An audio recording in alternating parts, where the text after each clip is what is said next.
Erokamano urukuom ketera Mogi TV kaendi. Ni obila e kaunti ma Narok koro kwayo jopiny kaachiel gi joriembo mondo obed akicha kinde ni makoth mapek medo chue kendo apaya mag gwenge mag Narok thoro bedo gi oula.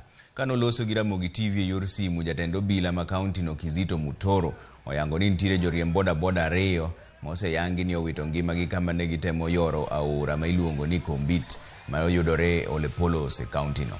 Kizito bende nokwayo jopiny obed motang' e kinde ni magitiyo gi apaya ni mar nyamburko moko nitiere ma pi oseywayo.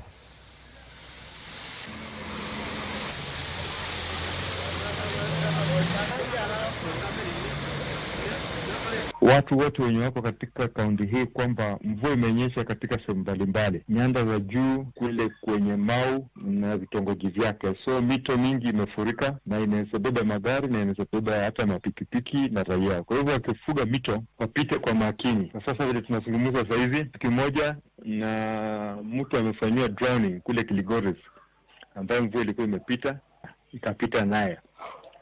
Ukiangalia kule kwa karibu pamoja na bodaboda yetu huko na Tanzania, kuna pia mvua ni nyingi na magari lazima ipite kwa utaratibu na bila kuestimate the rate of the water.